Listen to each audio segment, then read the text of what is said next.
Boa noite, meus irmãos, boa noite, queridos, queridas. Sejam muito bem-vindos a mais um estudo bíblico que a Márcia e eu vamos realizar na noite de hoje com a participação de vocês. Cumprimenta aí o povo, amor. Boa noite, meus amados. Que bom ter vocês aqui conosco, mais uma quinta-feira. A semana está voando, não é verdade? Parece que foi ontem que eu falei que era domingo na escola dominical, né? E mais uma quinta-feira estamos juntos. Que Deus abençoe a todos nós, nos concedendo aí um estudo muito proveitoso, muito feliz. E é bom ter vocês aqui conosco. Muito bem, nós já vamos, enquanto vocês vão se conectando, nós vamos cantar e depois já estaremos orando e dando prosseguimento ao estudo de hoje. Ok, pessoal? Vamos lá. Enquanto o povo se conecta, aclame ao Senhor toda a terra e cantemos poder, majestade, louvores ao Rei, montanhas se prostrem e rujam os mares ao som do nome do nosso Deus. Meu Jesus, Salvador, outro igual não há. Todos os dias quero louvar as maravilhas de teu amor. Ele é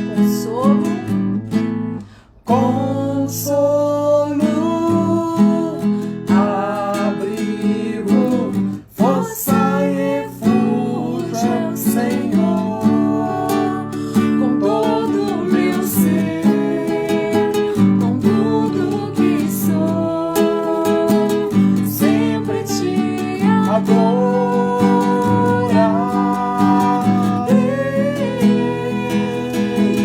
Aclame ao Senhor toda a terra e cantemos poder, majestade, louvores ao Rei.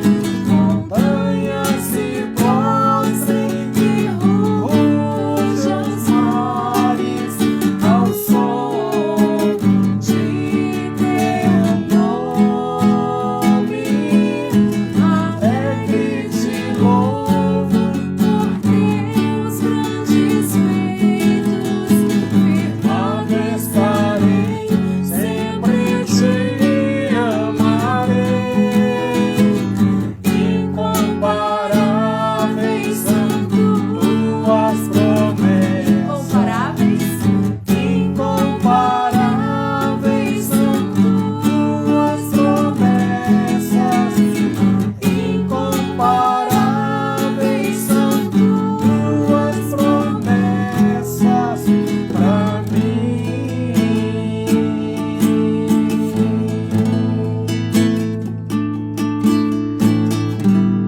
É isso aí, pessoal. Muito bem. Nós já vamos começar aqui. Eu ainda não pude vê-los porque eu estou com uma certa lentidão aqui para conectar-me, mas já eu verei vocês, tá bom? Já estou aqui. Anotar? Isso, vamos lá. Paulinha, boa noite. Já vou falar boa noite para todo mundo aí. Maria de Jesus. O Noel. Isso. Agora apareceram aqui, ó. Então tá bom. Paula, Olha o pé aí no negócio ali, porque tá fazendo assim. ok? Paulinha, boa noite. Maria de Jesus, boa noite. Dona Dulce, seu Nilson, boa noite. Noel, Elaine, Ariane, Sidoca, se a galera tiver toda aí, boa noite. Gabriel Hernandes, boa noite. Ana Lúcia Onofre, boa noite, pessoal. Então nós vamos cantar mais um cântico, viu? E logo depois estaremos orando para começar oficialmente o nosso estudo de hoje. Vamos lá. Minha mãe acabou de entrar. Boa noite, dona Luzia, boa noite. Ronieres. Boa noite, Deus abençoe. Ronieres. Grande é o Senhor e muito digno de louvor na cidade do nosso Deus, o seu santo monte. Grande é o Senhor e muito digno de louvor na cidade do nosso Deus, seu santo monte.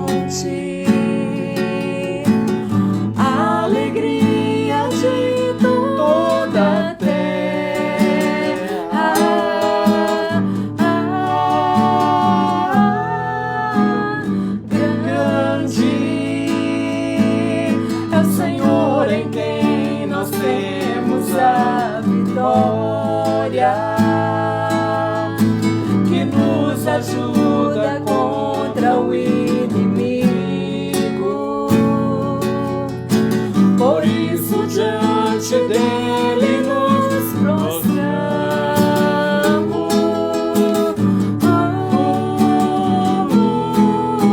Queremos o teu nome engrandecer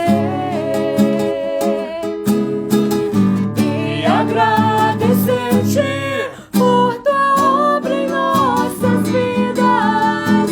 Confiamos em teu infinito amor. Pois só tu és o Deus eterno sobre toda a terra e céu. Grande é o Senhor. Grande é o Senhor e muito digno de louvor. Na cidade do nosso Deus, seu santo monte, a alegria de toda a terra.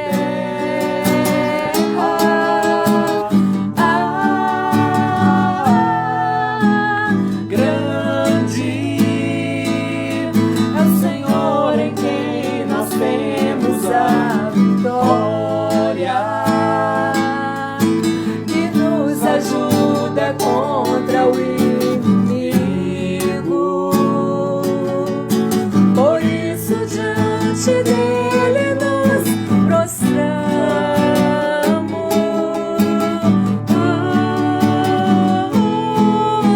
Queremos o teu nome engrandecer e agradecer-te por tua obra em nossas vidas. Confiamos em teu infinito amor. Pois só tu és o Deus eterno sobre toda a terra e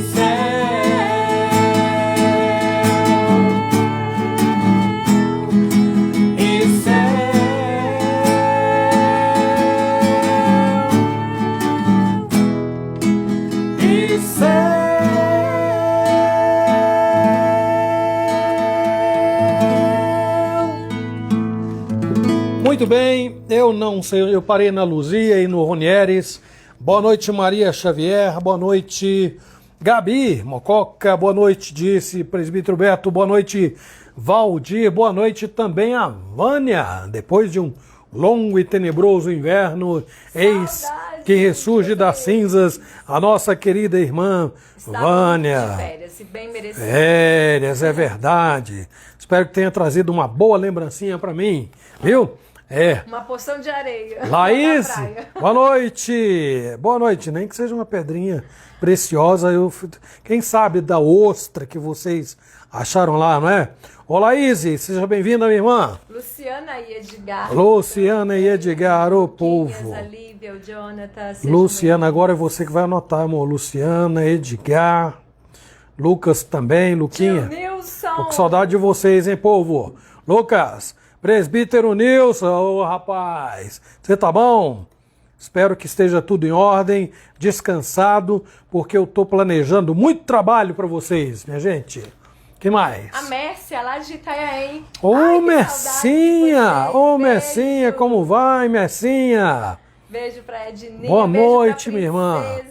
Deus abençoe. E a Larissa também, não é? Larissa Cardoso, seja bem-vinda. Larissa, muito bem. E a Dona Zilda. Dona Zilda, boa noite, Dona Zilda, meu pai. E a Nair e seu João Nair, Costa. seu João De Costa. Itanhaém também, bem-vindo. Peraí, minha irmã, peraí um pouquinho só. Nair, seu João, anota aqui, amor, porque eu tenho que... Isso. Ah, só anotar aqui. A Nair, seu João Costa, boa noite para vocês. Eu vou agora nos conduzir, meus irmãos, numa oração. Vai mais alguma coisa? Não, porque o nosso violão tempo... deitado. Cantar é bom, mas o tempo, meus irmãos, não permite, não é? Então, a gente tem que tocar o barco para frente. Vamos fazer uma oração. Aí onde você estiver, abaixe a sua cabeça, feche os seus olhos e desconecte-se do mundo. É difícil, não é? Claro que é uma força de linguagem, força de expressão, uma força de expressão, não é uma figura de linguagem também, de algum modo, mas olha, desliga, isso, a ideia é essa, que você não se deixe distrair por absolutamente nada, nada. Porque se nós vamos estudar a palavra de Deus, e se ao ler a Bíblia e estudar a Escritura, Deus está falando conosco, então agora, quem mais importante do que Deus poderia me interromper nesse preciosíssimo momento? Meu telefone nem poderá ser atendido, que está sendo usado na live. Mas mesmo da minha esposa, que está aqui disponível, tampouco será utilizado. Por quê? Porque nós temos alguém mais importante para ouvir nesse momento. Então, vamos orar, eu vou aproveitar. Boa noite, Gabriel Mendes. Lloyd deve estar por aí também. Vou aproveitar e orar pela Lloyd, que amanhã, com a graça de Deus, estará submetendo a uma cirurgia, para que Deus dê tranquilidade a este coraçãozinho que tem fé, tem confiança, eu sei, não é? Entretanto, é um momento que qualquer um de nós fica pensando, e aí, como é que vai ser? O médico vai ser cuidadoso, vai ser atencioso, estará calmo, terá dormido bem? Os médicos, né? A equipe médica que vai cuidar da noite. Entretanto, acima de tudo isso, está a mão de alguém que pode todas as coisas. E vocês sabem quem é, com quem nós falaremos agora. Então vamos conversar com Deus. Senhor, obrigado porque o Senhor nos permite, mais esta noite, estudar a Tua Santa Palavra. Obrigado, Senhor, porque o Senhor é bom, porque o Senhor sustenta a nossa vida e porque o Senhor nos permite, diante de todas as atividades que nós temos ao longo do dia, sempre, Senhor Deus, ocupar um tempo como este agora, por exemplo, na Tua presença, seja em oração, seja lendo a Tua palavra, estudando-a, ó Deus, ocupando um tempo maravilhoso diante de Ti, para nosso crescimento espiritual, para promover a honra e a glória do Teu nome. Rogamos, ó Deus, também que o Senhor abençoe, ó Deus, a vida da Lloyd, que amanhã, segundo a Tua graça e misericórdia, se submeterá a uma cirurgia. Que tudo, ó Deus, transcorra na mais perfeita paz. Dê à Tua serva tranquilidade, dê a ela, Senhor Deus, tudo aquilo que ela já conhece a Teu respeito, em termos de esperança, de fé, de tranquilidade, porque ela sabe que está nas Tuas mãos. E agradecemos pela recuperação da família da Luana, que, ó Deus, até alguns dias estava na dúvida se haviam ou não contraído a Covid, e embora o resultado tenha saído esta semana, pela Tua graça e misericórdia, a família toda está recuperada e já livre daquele período de quarentena, de ter que ficar confinado em casa por causa dos riscos de contágio. Obrigado, a Tua boa mão sustentou o seu pai e o seu Joel, assim como agora sustentou a Luana, o Gabriel e o Bruno e a pequena Duda. Obrigado, Senhor. Obrigado também já de antemão pela Damares e o seu aniversário, que está, ó Deus, deverá ocorrer amanhã, segundo a Tua boa vontade, e pelo presente maravilhoso que o casal recebe, da vinda de mais um filho, para a honra e glória do Teu nome. Seja com a família, todos os casais, famílias, aqueles que estão sozinhos, vivem sozinhos neste momento e nos acompanham. Que a Tua palavra fale ao coração de todos nós e de cada um. Para a honra e glória do Teu nome, pedimos em nome do Senhor Jesus. Amém. Amém. Ok, vamos ao versículo da semana. A Sandra chegou. Boa noite, minha querida Sandra. Seja bem-vinda. Estão lembrados? Versículo da semana? Provérbios, capítulo 10, versículo 11. Se você ainda não memorizou, ainda dá tempo. Provérbios, capítulo 10, versículo 11, que diz assim: a boca do justo é manancial de vida, mas na boca dos perversos mora a violência. Provérbios 10, 11. Vamos mais uma vez juntos? A boca do justo é manancial de vida, mas a boca dos perversos mora a violência. Que sejamos assim, possamos brilhar e levar sempre vida a tantas pessoas que precisam, que dos nossos lábios possam sair essa fonte de vida, esse manancial de vida. Provérbios 10, 11.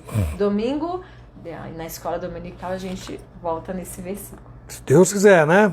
Claro. Deus quiser. A boa notícia para nós aqui da região de Bauru, não é? Primeira boa. Bom, há muitas boas notícias, mas a boa notícia é que final de semana, bom, para nós não mudaria muita coisa, mas aqueles irmãos que precisam do seu trabalho, né, então poderão abrir aí no sábado, e outros que trabalham por escala também poderão estar lá no domingo, né? Medidas tomadas ontem pelo governo do estado. Agora, pessoal, nós sempre orientamos aqui, todo cuidado é pouco, né? Todo cuidado é pouco. E como domingo nós teremos aí, domingo é o dia do homem presbiteriano, hein?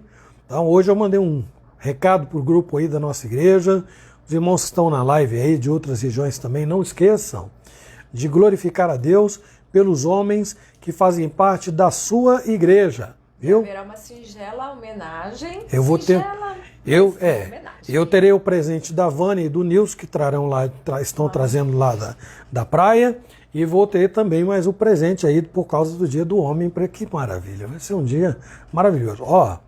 E domingo à noite nós teremos a Assembleia Geral Ordinária para conhecimento do movimento financeiro realizado ano passado e conhecimento do orçamento aprovado para este ano. Num segundo momento, teremos a Assembleia Extraordinária para a eleição de 2 diáconos e de 2 presbíteros.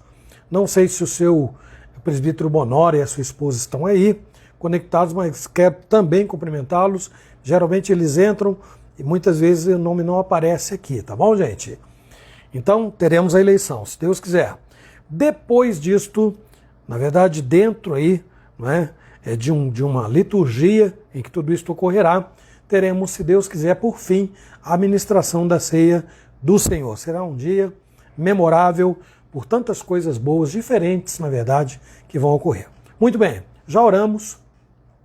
E agora nós vamos ler, e eu vou pedir a Márcia, minha esposa, que leia para nós o texto que nos servirá de base para o estudo da noite de hoje, que se encontra em Hebreus 10, vai abrindo aí, olha. Então, como está lá no finalzinho da Bíblia, você pega aí Apocalipse, de trás para frente. Apocalipse, Judas, 3ª, 2ª, 1ª de João, 2ª e 1ª de Pedro, Tiago, Hebreus. Hebreus 10, 19 a 25, por favor, amor. Hebreus, capítulo 10, 19 a 25, diz assim: Tendo, pois, irmãos, intrepidez para entrar no Santo dos Santos pelo sangue de Jesus, pelo novo e vivo caminho que ele nos consagrou pelo véu, isto é, pela sua carne, e tendo grande sacerdote sobre a casa de Deus, aproximemo-nos com sincero coração, em plena certeza de fé, tendo o coração purificado de má consciência e lavado o corpo com água pura. Guardemos firme a confissão da esperança sem vacilar, pois quem fez a promessa é fiel. Consideremo-nos também uns aos outros para nos estimularmos ao amor e às boas obras. Não deixemos de congregar-nos como é costume de alguns. Façamos admoestações e tanto mais quanto vedes que o dia se aproxima. Muito bem, o texto é muito lindo, é nele que nós vamos meditar e vamos fazer mais uma oração. Senhor, ilumina o nosso coração, abre o nosso entendimento e fale, ó Deus, a nossa alma. Perdoa os nossos pecados, Senhor, tenha misericórdia de nós. Rogamos em nome de Jesus. Amém. Amém. Eu não cumprimentei a Isa e nem a Júlia. Me perdoem, minhas irmãs, viu?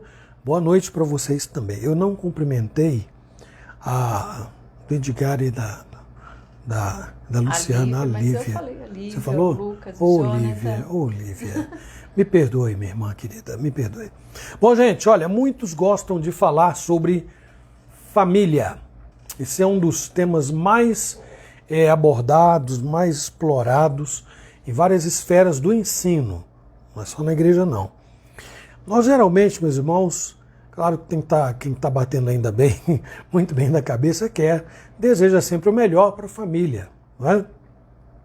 Nós desejamos resolver conflitos familiares, até às vezes que não tem nada a ver com aqueles que vivem dentro da nossa casa, né? Cônjuges, filhos, mas outros parentes nossos e tal. Queremos resolver conflitos, queremos fortalecer laços que unem marido, mulher, pais e filhos. Lamentamos profundamente quando algum deles se vai, né? Apesar de todos nós sabemos que os laços familiares terrenos não são eternos, né? E envidamos também, por causa do carinho que nós temos pela família, envidamos esforços para estar juntos. Às vezes até, aí, coloca entre aspas, né, gente, alguns clandestinamente vão lá, fazem aquelas pequenas aglomerações, não é? Para ver todo mundo junto, no apartamento, na casa, no final de semana, tal, aí vai tio, tia, primo, prima, tal, por aí vai, porque família é coisa boa demais. Bom, enfim, essas coisas acontecem porque, digamos, acontecem, digamos, nas famílias que nós consideramos normais, falei antes, né? Porque há familiares que querem, assim, distância uns dos outros, mas isso, graças a Deus, é uma exceção. O meu desejo no estudo de hoje não aponta para a nossa ligação com a família terrena, não, porque disso nós entendemos muito bem, mas levar-nos a refletir sobre a família na fé e implicações que merecem muito da nossa atenção e do nosso investimento. Em tempos mais remotos, não é? Falando aqui de família na fé, reunir esses irmãos aí representava muitos desafios, viu, gente? Havia lugares que nem igreja tinha há alguns anos. Hoje ainda, em algum lugar do mundo, até do país, do Brasil mesmo, não tem uma igrejinha lá para se reunir, né?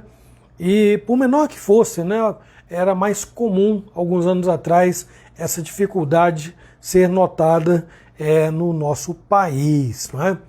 Os moradores, nesse período de áreas rurais, precisavam caminhar muito. Alguns cavalgavam, o que é para nós entretenimento, para outros era transporte, né? Ainda continua sendo. Enfrentar estradas poeirentas, imagina, não é?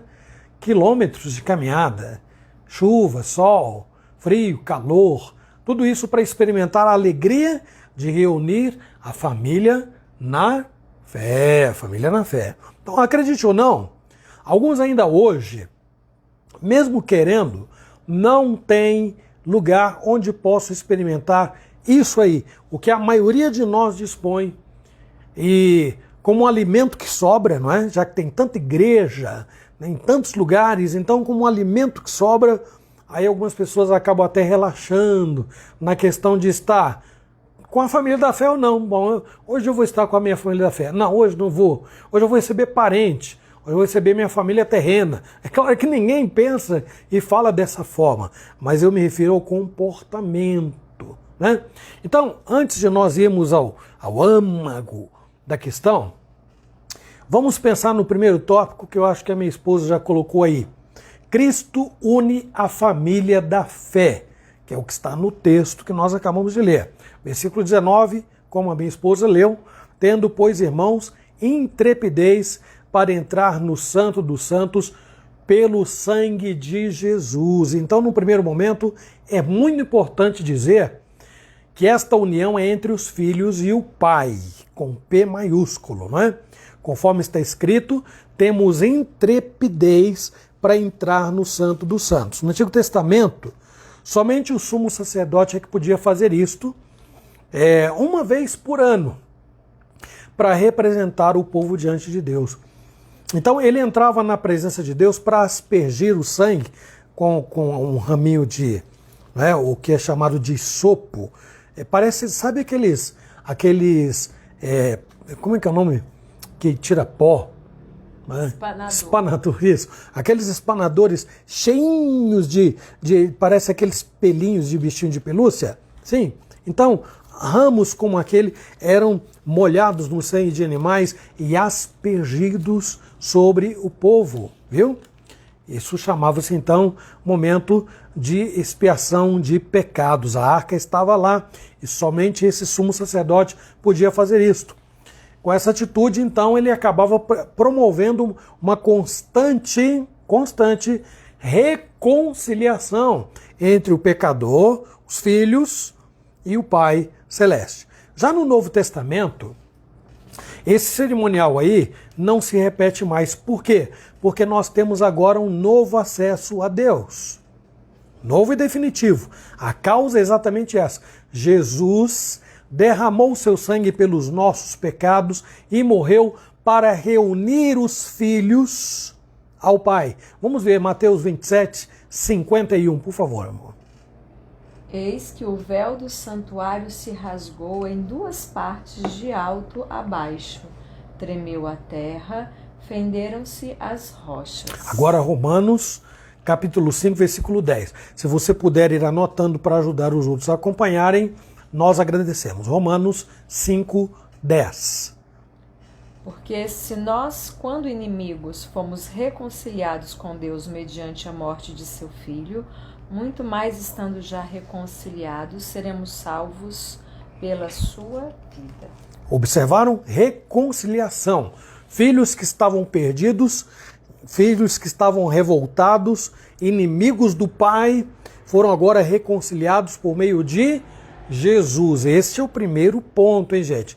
Então o nome de Jesus é utilizado para lembrar que ele é quem salva o seu povo do pecado. É ele que reconcilia filhos perdidos ao Pai Celeste, né? Daqueles laços que foram rompidos, conforme Mateus 1, 21, amor.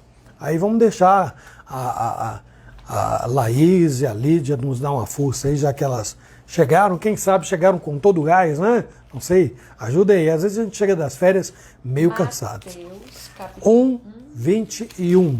Versículo 21. Diz assim: Ela dará à luz a um filho e lhe porás o nome de Jesus, porque ele salvará o seu povo dos pecados deles. Já memorizamos esse versículo. Reconciliará o seu povo, os filhos com o Pai.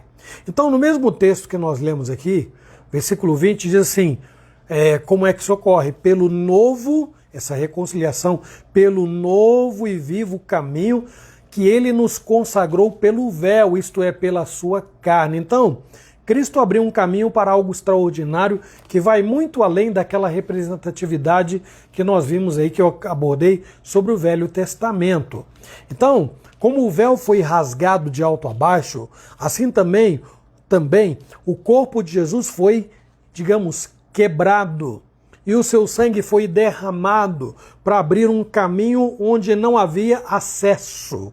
As portas estavam fechadas.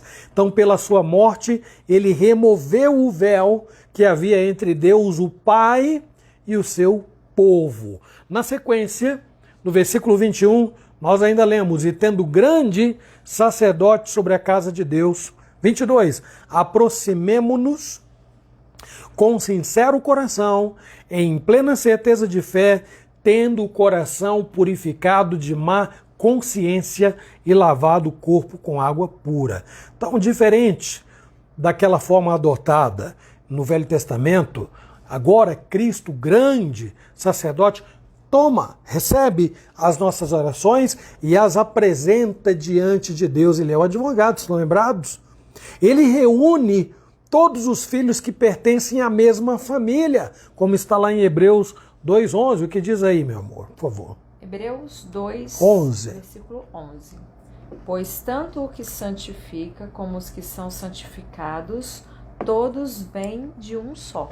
Então, todos vêm de um só. Em termos de família, Jesus é o irmão primogênito, é isso mesmo, primogênito. Não, unigênito é único gerado. Primogênito, que quer dizer primeiro gerado de muitos outros que vieram depois dele, que são aqueles que por meio dele, então, foram reconciliados. Então, se todos os que dão grande valor à família, observe isso aqui, hein, gente? todos que dão grande valor à família. Valor. E não deve ser diferente, não pode ser. Então, a pergunta é, como todos deveriam se comportar quando o assunto é a família na fé?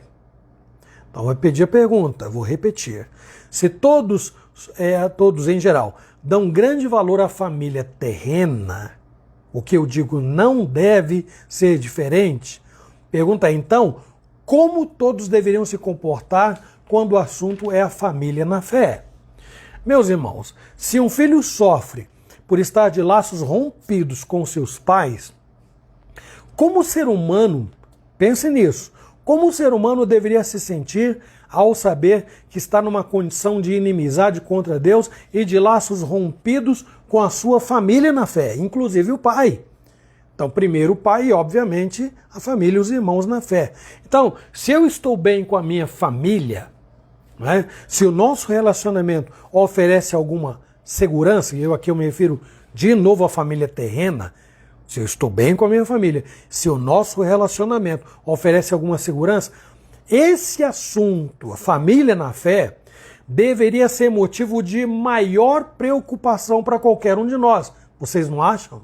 Isso nos leva ao segundo ponto da nossa meditação de hoje, que diz respeito à responsabilidade de buscar a Deus. Então, escreveu aí, amor?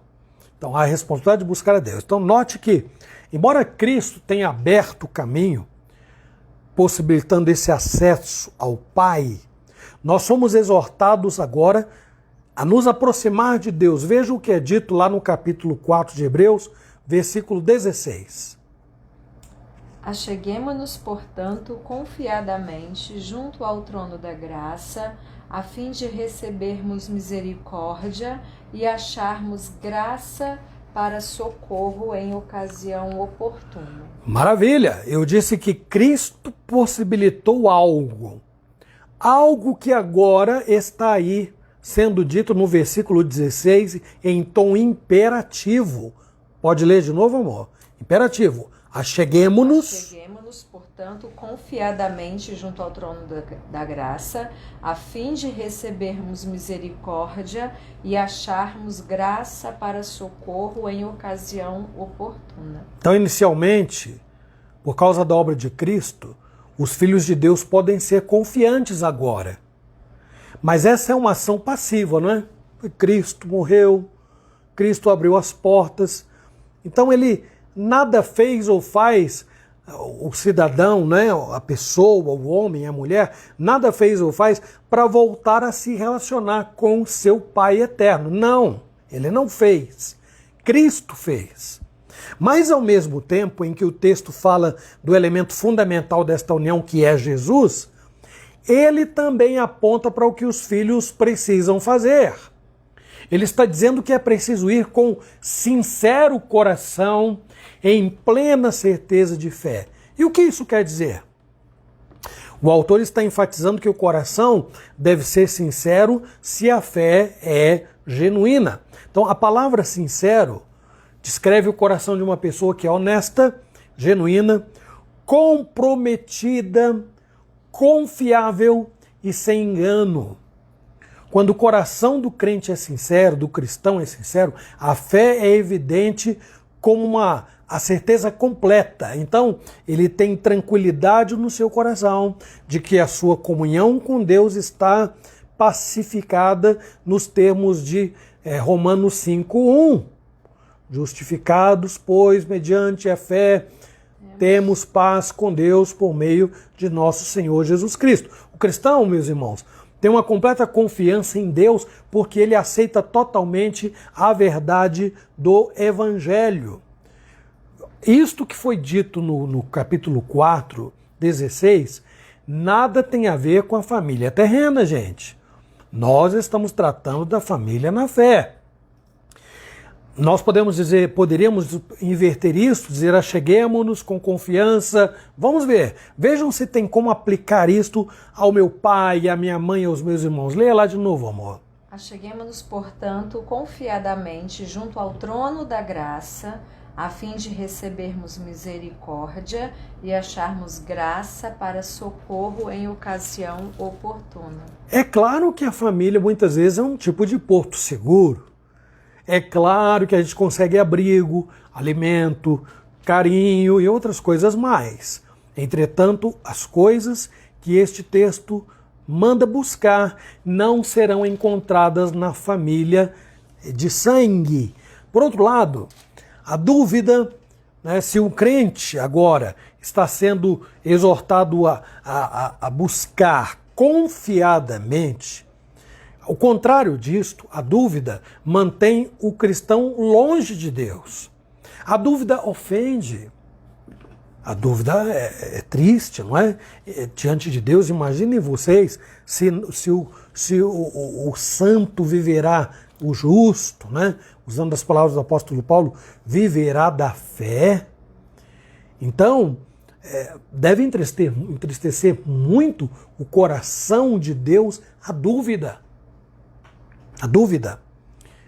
E o próprio autor aos Hebreus, né, Paulo, vai dizer que é necessário que os que creem que Deus existe não somente creiam que Ele existe, mas que Ele também é doador da vida, que Ele é doador, na verdade, galardoador de todos os que o buscam. E é também em Hebreus que nós vamos encontrar a seguinte expressão: sem fé é impossível agradar a Deus. Então a dúvida ofende. E a primeira pessoa ofendida é o Pai. Quando o autor aos Hebreus, cremos nós que foi Paulo, escreveu sobre nós nos aproximarmos de Deus, cheguemos-nos a Deus, não é? Confiadamente, o coração purificado de má consciência e lavado o corpo com água pura, ainda que a expressão lavado com água pura nos lembre o batismo, o texto nos faz ir muito mais além. Ele se refere ao que o batismo representa, uma purificação interior do próprio coração. Isto tem uma íntima relação com o que está escrito lá em Ezequiel, no capítulo 36, 26 e 27. Por favor, amor. Diz assim: dar-vos-ei o coração novo e porei dentro de vós espírito novo. Tirarei de vós o coração de pedra e vos darei coração de carne. Porei dentro de vós o meu espírito e farei que andeis nos meus estatutos, guardeis os meus juízos e os observeis. É isso aí, olha, os filhos de Deus estão sendo aqui exortados a se aproximarem de Deus com o corpo e a alma purificados do seu pecado. Isso é resultado de reconciliação. Na Bíblia, vocês sabem, o coração é utilizado para representar o centro de uma vida moral, não é? Então é claro que não está tratando do músculo, não é? Que irriga sangue para todo o corpo, não se trata disso. Mas ele é uma figura de ponto central, não é? Da vida moral de um ser humano. O escritor aos Hebreus, o apóstolo Paulo, diz que o nosso coração é aspergido ou purificado, lembrem do hisopo, do raminho lá, não é? Com o sangue de Cristo, para nos purificar da consciência culpada. Esse sangue, como nós vimos, liberta os filhos de um pai que estava com laços rompidos com eles. Então os liberta disto. Agora, uma vez livres, então esses filhos podem e devem, porque é um resultado natural. Se eu estava preso e acorrentado, eu posso até me acostumar com as cadeias, que nem um pássaro se acostuma com a gaiola, não é? Mas uma vez que as correntes foram arrebentadas e eu então tenho a possibilidade de viver em liberdade, aí vem a exortação, não é? E então não é apenas agora uma habilidade apenas, mas é um compromisso, é um dever. Então, aproximar-se de Deus livremente. Então os filhos de Deus sabem que Cristo removeu para sempre a culpa que os impedia de se aproximar de Deus. Então, o que eles farão agora?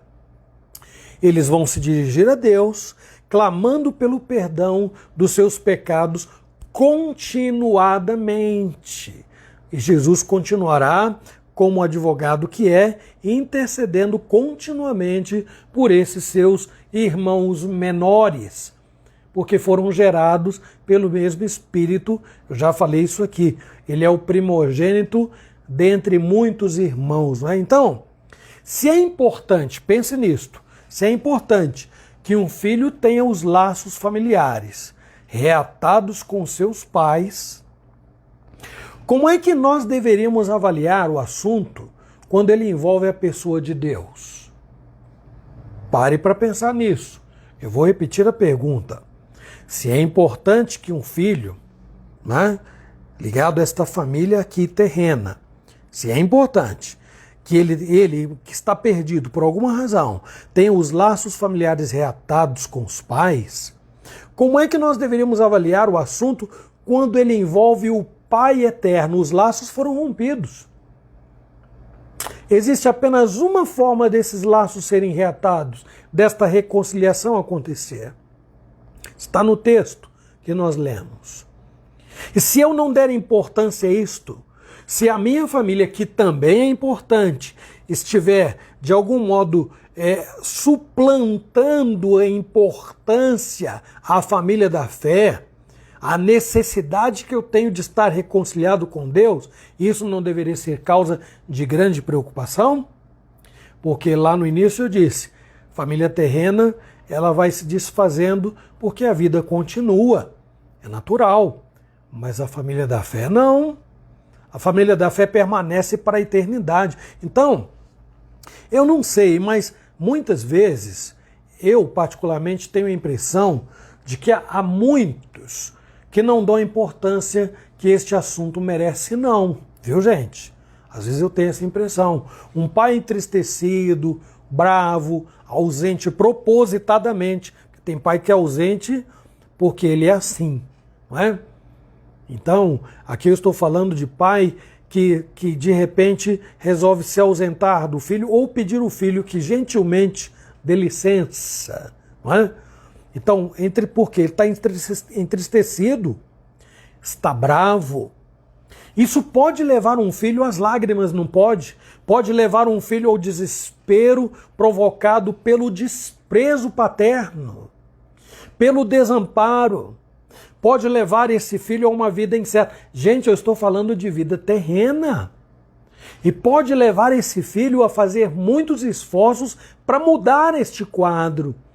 E reencontrar o seu pai de novo, seus pais, abraçá-los, se reconciliar com eles. Mas quando o assunto é Deus, quando o assunto diz respeito a ter que se reconciliar com Deus, é como se as pessoas fossem postas em algum tipo de piloto automático.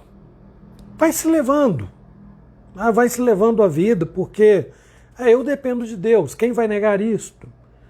Mas eu gosto, eu tenho irmãos na fé, eu gosto deles, é verdade. Mas, meus irmãos, nós não colocamos o coração, isso é o que eu tenho constatado, eu particularmente. É muito comum não colocar o coração nessa família da fé, como a gente põe naquela família de sangue. Isto deve ser motivo de reflexão, no mínimo de reflexão, para tomadas de decisões. Isso vai nos remeter ao último ponto de hoje, que diz respeito à segurança paterna e eterna, viu? Então, o versículo 23 diz assim: guardemos firme a confissão da esperança sem vacilar, pois quem fez a promessa é fiel. A igreja sempre fez muitas confissões a respeito de Cristo, de Deus, do Espírito Santo, né? Isso é visto amplamente. Aqui eu vou citar só alguns salmos, porque isso está na Bíblia inteira. Na Bíblia inteira. Vamos ver aí, a Márcia vai ler para nós alguns salmos. Primeiro o 18, versículo 2. O Senhor é a minha rocha, a minha cidadela, o meu libertador, o meu Deus, o meu rochedo em quem me refugio, o meu escudo, a força da minha salvação, o meu baluarte. Isto é uma baita de uma confissão, não é? Agora o famoso Salmo 23, versículo 1, não precisa nem abrir. O Senhor É uma confissão. O Senhor é o meu pastor e eu não sentirei falta. Às vezes eu coloco assim, mas vamos dizer como está lá, né? E nada me faltará. Quer dizer, não sentirei falta de nada. Outro nós lemos a semana passada, Salmo 46, 1. Deus é o nosso refúgio e fortaleza, socorro bem presente nas tribulações. É uma grande confissão. Fala a verdade. Outra, Salmo 63, versículos 1 e 2. Ó Deus, Tu és o meu Deus forte, eu te busco ansiosamente, a minha alma tem sede de Ti, o meu corpo Te almeja, como a terra árida, exausta e sem água. Assim eu Te contemplo no santuário para ver a Tua força e a Tua glória. Imaginem, gente, quando nós viajamos, né, quando nós ficamos longe dos pais, da família, dos filhos, durante um tempo, e bate aquela saudade, né, que um telefonema não resolve, né, uma chamada de vídeo não resolve. Quando a gente reencontra esse povo, é uma alegria, não é? Quando você tem a oportunidade de abraçar, gostoso, beijar e matar aquela saudade que te matava. O último salmo que leu, e olha, não é o único não. A minha alma tem sede de Deus. É claro que aqui em outras palavras, né, o versículo 2, amor, lê de novo, por favor. É o 1. É o 1? Lê. A minha alma tem sede de Ti, o meu corpo Te almeja como a terra árida, exausta e sem água. Meu corpo almeja, né, tem sede de Ti, como a terra seca tem sede de água. Claro, eu falei, nós entendemos bem das nossas famílias, sabemos o que significa, mas nós sabemos o que é isto que o salmista está dizendo na prática? Ter sede, almejar por Deus, pela nossa família na fé, como o deserto anseia por água. Meus irmãos, esse conhecimento de Deus é seguido por uma confiança e segurança incomparáveis. Incomparáveis. Por isso que eu fiz menção lá, quando a Márcia leu o capítulo 4, 16 de Hebreus.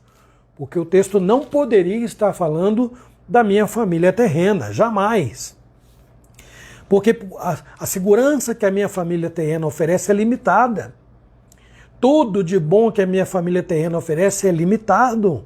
Mas o que Deus, meu Pai, nosso Pai, oferece à sua família, os seus filhos na fé, são uma confiança e segurança incomparáveis. Então, diante disto, os leitores da Epístola aos Hebreus estão sendo agora exortados a guardarem firmes a confiança da esperança. Então, o conteúdo dessa confissão aí é a esperança de que Cristo vai cumprir todas as promessas que fez. E que todos aqueles que professam o nome de Cristo têm essas boas e indescritíveis promessas. Então são duas coisas diferentes. Qualquer pai promete algumas coisas para os seus filhos. Nós fazemos isso. Em determinados momentos, situações alheias à nossa vontade não nos permite cumprir certas promessas. E aí nós temos que pedir perdão. Com Deus não é assim não. Deus, nosso Pai, tem boas e indescritíveis promessas para os seus filhos. E então, nós somos exortados a guardar firmes esta confissão e a esperança de que Deus não nos deixará decepcionados e frustrados nunca. Deus nunca precisará pedir perdão porque Ele não conseguiu cumprir alguma promessa que fez aos seus filhos. Portanto, nós, os filhos, todos aqueles são filhos de Deus por Cristo Jesus, não por mérito próprio, são exortados a colocar a sua fé somente em Deus, que nunca falha. Deus é capaz de cumprir tudo o que Ele diz. Nós terrenos, nós pais terrenos, podemos até falhar, mas Deus nunca falha. O texto mostra que o Deus e Pai que salvou seus filhos através da morte de Jesus Cristo prometeu nunca deixar ou abandonar qualquer que busque repouso em Jesus. Veja lá em Hebreus 13, no versículo 5. Seja a vossa vida sem avareza, contentai-vos com as coisas que tendes, porque ele tem dito, de maneira alguma te deixarei, nunca jamais te abandonarei. Que segurança, que palavra linda! Nunca jamais te deixarei, nunca te abandonarei. Promessa de Deus, não é para o mundo, não é para qualquer um, não. O filho que está de costas para Deus, imagino eu, a situação não deve ser nada, a situação não é nada boa. É terrível, sabe por quê? Ele está de costas para aquele de quem depende para tudo. Mas, meus irmãos, aqueles que foram reconciliados, os filhos que foram reconciliados por meio de Jesus Cristo com o seu Pai eterno, podem ouvir essas palavras lindas, maravilhosas. Não é? Então, é muito interessante notar que a estabilidade existente entre pais e filhos é um resultado muito natural do cuidado de Deus com toda a sua criação. Observem o que eu estou dizendo agora, porque isso é muito, mas é muito interessante. É a família terrena dentro de um plano muito maior. Então, mesmo que este cuidado, né, seja temporal, essas coisas sejam temporais, vou repetir a frase. A estabilidade existente entre pais e filhos é o resultado natural do cuidado de Deus com toda a criação, mesmo que sejam temporais. Família e criação. Então isso é temporal. Tudo isso vai passar. As famílias passam muito rapidamente, não é? Agora imaginem a grandiosidade do cuidado paternal de Deus para com a família na fé. Então, se eu tenho a minha família reconciliada com Deus, isto é extraordinário, porque eu sou abençoado duplamente. Primeiro, eu tenho uma família que ora, eu tenho uma família que busca a Deus, eu tenho marido, esposa, filhos, irmãos, eu tenho pessoas que comungam da mesma fé que eu comungo, podemos cantar as mesmas coisas, falamos a mesma língua, procuramos andar no mesmo caminho, mas sabe o que eu chamo de dupla bênção aqui?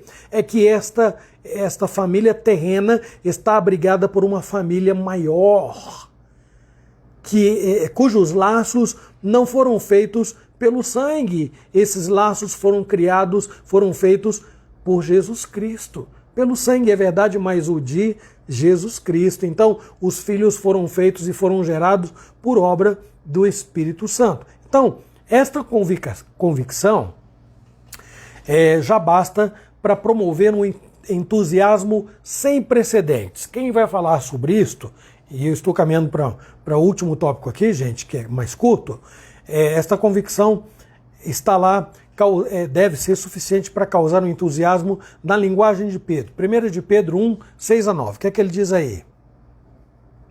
Nisso exultais, embora no presente, por breve tempo, se necessário, sejais contristados por várias provações, para que, uma vez confirmado o valor da vossa fé, muito mais preciosa do que o ouro perecível, mesmo apurado por fogo, redunde em louvor, glória e honra na revelação de Jesus Cristo, a quem não havendo visto, amais, no qual, não vendo agora, mas crendo, exultais com alegria indizível e cheia de glória, obtendo o fim da vossa fé, a salvação da vossa alma. Este é o único lugar que eu vejo essa expressão, alegria indizível. Alegria indizível. Sabe aqueles momentos de gargalhada na família, de piada, de alegria, etc. e tal? Pedro está dizendo que esta alegria outorgada pelo fato de estar ligado a Jesus é indizível. Ele diz, nisto exultais. Então essa convicção que também une os, entre parênteses, os estranhos, entre aspas, né, os estranhos, a família terrena, e faz com que eles se descubram muito mais dependentes uns dos outros que qualquer outra pessoa que ainda permanece de laços rompidos com Deus. Então essa convicção, repito, ela também une os estranhos, estranhos entre aspas, pessoas que nós nunca vimos, não conhecemos, à família terrena. Une. E faz com que eles se descubram muito mais dependentes uns dos outros, que será o último assunto, o último tópico do nosso estudo desta noite, que diz o seguinte: é a relação com a família na fé. Então o versículo 24 diz: consideremo-nos também uns aos outros para nos estimularmos ao amor e às boas obras. Então, nenhuma família que não esteja alicerçada em Jesus tem qualquer habilidade, preste atenção nisso, nenhuma família que não esteja alicerçada em Jesus, que não tenha um ali no meio, que tenha a sua fé fundamentada em Cristo, esta família não tem qualquer habilidade para oferecer elementos como fé, amor, paciência, perseverança, longanimidade, perdão e muitas outras coisas mais, porque só aquele que já foi reconciliado, umzinho que está lá dentro de casa, é instrumento de Deus para irradiar isto, não é? E aí então, desta forma, ela estaria bem alinhada com Deus e os que foram feitos filhos de Deus em Jesus Cristo, conforme João 1,12. O que é que diz aí, não é? João 1,12. Mas a todos quantos o receberam, deu-lhes o poder de serem feitos filhos de Deus, a saber, aos que creem no seu nome. Poder de serem feitos filhos de Deus. Ora, se foram feitos filhos de Deus, só foram feitos irmãos na fé. Na fé. Nós temos muita gente que, embora tenha o mesmo sangue nosso, não foram reconciliados ainda com Deus. Então, nós devemos amá-los, claro, como nós precisamos ser amados. Isso é mandamento. Está lá, Jesus diz: amarás ao Senhor teu Deus de todo o teu coração, de toda a tua alma, com todas as tuas forças, e amarás o teu próximo como a ti mesmo. Não é só amarás o seu irmão de sangue, seu pai de sangue, ou então seu irmão de igreja. Não, não, não. Não, não. É dever amar a todos. E Jesus vai além, não é? Amar ao inimigo, inclusive. Então, é preciso considerar com muito cuidado como é que nós podemos ardentemente incentivar uns aos outros neste amor e nessas boas obras que o texto manda aí. Então, coloque a sua mente para funcionar, para encontrar maneiras de provocar uns aos outros, para aumentar suas expressões de amor que resultam em fazer nobres obras, coisas boas, boas obras. Então, mesmo como eu disse e repito, que haja um único ali, reconciliado com Deus no seio familiar, que seja ele o instrumento a motivar os demais neste amor e nestas boas obras. O apóstolo Paulo diz que amar uns aos outros é um débito, é uma dívida. Romanos 13:8, que diz lá: a ninguém fiqueis devendo coisa alguma, exceto o amor com que vos ameis uns aos outros, pois quem ama o próximo tem cumprido a lei. Então essa é uma das mais excelentes ocasiões, meus irmãos, uma das mais excelentes ocasiões em que a família da fé manifesta esse amor em comunhão. Agora eu vou partir para o último versículo. Então, primeiro dizendo que o amor é uma dívida, é um débito que todos nós temos. Mas uma das mais excelentes ocasiões em que a família da fé manifesta este amor em comunhão, onde é?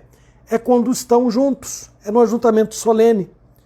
Por isso o texto segue dizendo lá no versículo 25, não deixemos de congregar-nos, como é costume de alguns. Antes façamos admoestações, e tanto mais quando vedes que o dia, letra maiúscula, se aproxima. Pais, filhos, quando vocês estão muito tempo distantes, sem se ver, Como é que vocês se sentem? Como nós nos sentimos? Nós nos sentimos amados? Nós nos sentimos como se fôssemos membros da família? Quando a gente fica muito tempo sem se ver, morando ali do lado? Como que nós podemos considerar a família da fé de outra forma? Então, há um comentarista chamado Kistemaker, e eu baseio o meu estudo neste teólogo hoje, e diz o seguinte: uma das primeiras indicações de falta de amor para com Deus o Pai e para com o próximo é ficar longe dos cultos de adoração. É um desprezo da obrigação comunal de participar desses encontros e a demonstração dos sintomas de orgulho e egoísmo. Kistemaker continua dizendo o seguinte: aparentemente, alguns membros da congregação dos hebreus, lá, não é? Para quem a epístola é originalmente endereçada, mostravam negligência em frequentar os cultos religiosos. Eles faziam isso deliberadamente, abandonando a comunhão dos santos. O autor aos Hebreus, então, entende que entre alguns dos membros o zelo espiritual havia declinado, estava em declínio. Então ele diz uma vez mais: antes façamos admoestações. Então, o cristão mais fervoroso incentive o outro meio desanimado. O cristão mais fervoroso dê uma sacudida no outro que está meio desacordado. Outra importante razão, digo aqui, para valorizar esse ajuntamento solene é posto desta maneira: tanto mais, finalzinho do texto, quanto vedes que o dia se aproxima. Eu disse dia com letra maiúscula. É claro que, embora esse dia com letra maiúscula seja uma alusão direta à vinda de Cristo, é importante saber, hoje eu estava falando com um pastor, que é muito mais provável que eu vá antes, que ele volte. Mas de qualquer modo, nós nos encontraremos, e este é o ponto. Eu estarei encontrando toda a minha família, ou parte da minha família na fé. Se for com a vinda de Jesus, encontrarei toda ela. Se eu for antes, então encontrarei uma parte dela, porque os outros ainda chegarão. Mas digo, é a família na fé. Então, esta consciência nossa deveria nos incentivar, ou intensificar, pelo menos, o nosso desejo de estar juntos, irmãos. Estar juntos. Agora eu coloco entre parênteses, antes que alguém me condene do outro lado. Certamente levando em consideração todos os fatores que viabilizam isto, não é? Então, pode ser que alguém faça um juízo equivocado em tempo de calamidade de pandemia. Mas eu alerto para o seguinte: cuidado para não se escudar nisto. Seu coração anela por Deus? Seu coração ter desejo de estar com a sua família na fé? Você sente falta disto? Como sentiria se fosse seu filho de sangue? Você sente falta da casa paterna, onde reúne os seus irmãos de fé? Como sentiria do seu pai de sangue? Da sua mãe de sangue? São questões que devem nos fazer, no mínimo, refletir, meus irmãos. Porque a ausência do ajuntamento solene é um termômetro. É um termômetro. E agora, mais do que nunca, seria natural que muitos estivessem sentindo falta deste ajuntamento da família, a grande família na fé. Conclusão: eu rogo a Deus que Ele nos ajude a enxergar mais do que os benefícios que Cristo conquistou para um homem arrependido, para um filho distante, de laços rompidos com o Pai Eterno. Eu rogo que Ele nos ajude a ver a importância de fortalecer a nossa convivência aqui e que continuará na eternidade. Assim eu rogo, em nome do Senhor Jesus. Amém. Reservou um cântico para nós aí, amor? Então vamos lá. Pensei naquele cântico: recebi um novo coração do Pai. Ele fala sobre aquele texto de Ezequiel, que Deus tirou de nós o coração de pedra e colocou um novo coração. E esse coração nos faz sentir esse desejo de estarmos juntos. Eu sou suspeita a dizer, né? Como eu amo a nossa igreja, como eu amo estar com cada um dos nossos irmãos. E às vezes ficam lá, vambora, mãe, vambora!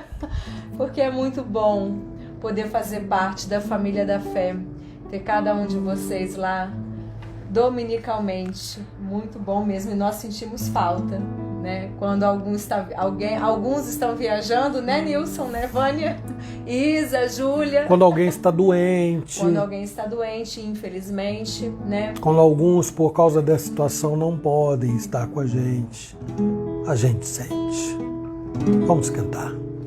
Recebi um novo coração do Pai, coração regenerado, coração transformado, coração que é inspirado por Jesus, como fruto deste novo coração. Eu declaro a paz de Cristo, te abençoo, meu irmão. Preciosa é a nossa comunhão.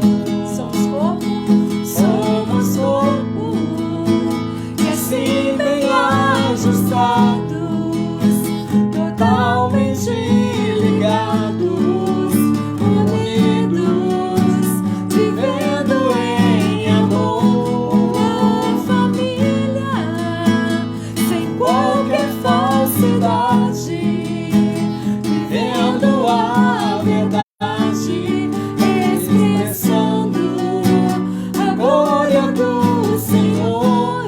Uma família vivendo compromisso do grande amor de Cristo. Eu preciso de ti, querido irmão. Precioso és para mim, querido irmão. Recebi um novo coração. Recebi um novo coração do Pai, coração regenerado, coração transformado, coração que é inspirado por Jesus, como fruto deste novo coração. Eu declaro a paz de Cristo, te abençoo, meu irmão. Preciosa é a nossa comunhão. Somos corpo, e assim bem ajustados, totalmente ligados, unidos, vivendo em amor. Uma família sem qualquer falsidade, vivendo a verdade, expressando a glória do Senhor. Uma família vivendo compromisso do grande amor de Cristo. Eu preciso de ti, querido irmão. Precioso és para mim, querido irmão. Eu preciso de ti, querido irmão. Precioso és para mim, querido irmão. Muito bem, meus irmãos, vamos orar? Depois estaremos despedindo de vocês para nos voltarmos a ver, se Deus quiser, no próximo domingo. Vamos orar? Amor, por favor. Senhor nosso Deus, graças te damos pela tua palavra, te damos graças, Senhor, porque o Senhor fala a nós, fala aos nossos corações de maneira tão clara, Senhor Deus. Obrigada por fazer parte da família da fé. Obrigada por ter, ó Deus amado, irmãos amados, pertencer ao corpo de Cristo, fazer parte do teu rebanho. Ó Deus, isso é um privilégio, porque, ó Deus, nos garante a salvação. Nos diz, ó Deus, que um dia o Senhor morreu por nós, se entregou por nós, pagou um alto preço por nós, e que haja dentro do nosso coração sempre esse desejo de estar junto. Como o salmista diz, alegrei-me quando me disseram, vamos à casa do Senhor. Isso deve ser motivo de alegria, poder, ó Deus, estar juntos. E que bom que podemos, estamos com saúde, com vida. Quantos, ó Deus, gostariam de estar e não podem, mas que cada um de nós saiba aproveitar cada oportunidade de estarmos juntos no ajuntamento solene. Guarda-nos, ó Deus, em mais esse restante de semana. Guarda o teu povo, onde cada um estiver. Abençoe cada família, Senhor, em nome de Jesus. Amém. Amém. É isso aí, minha gente. Aproveite sua família, pais, filhos e irmãos, aproveite bastante mesmo, mas lembre-se, nunca acima do amor e da consideração que precisa ser compartilhada com o nosso Deus e Pai e com os nossos irmãos em Cristo. As duas coisas precisam caminhar juntas. Bom, vou despedir-me então daqueles que, é claro, continuam conectados a nós até aqui. Paula, Maria de Jesus, né? Dona Dulce, seu Nilson, sempre está conosco até o final, Noel, Elaine, Sidoca também, Gabriel Hernandes, Ana Lúcia, Onofre, Luzia, Ronieri, estiver acompanhando também aí, Maria Xavier, Gabi, pequena Gabi, Dirce e Beto, Deus abençoe muito, Valdir, Vânia, Claudemir, Laíse, Luciana Edgar, Lúcia Lívia, Presbítero Nilson, Mércia, Larissa Cardoso, Dona Zilda, Nair João Costa, Gabriel Iloide, Sandra, Lídia, Presbítero Garmes, Presbítero Osmar, Ângela e Síndila, Dona Mirtes, Vanessa Teles, Deus abençoe. Damares também entrou. Guilherme Celso Couto, nosso amigo, também entrou. Muito bem, boa noite. Aqui, boa noite. Agora, ó, beijo para todos vocês. No domingo, às 9 horas, homens, vocês mais do que ninguém precisam estar lá, hein? A homenagem será feita para vocês, né? Então, claro, merecem. Se Deus me der vida e saúde, eu estarei, viu? Estarei. Com a graça de Deus. Deus abençoe. Eu vou pedir à minha esposa que, por gentileza, nos desconecte, pelo menos na internet, mas no coração. Vamos seguir orando pela noite. Não esqueçamos amanhã que deverá ser operada, se Deus quiser, tá bom? Até breve.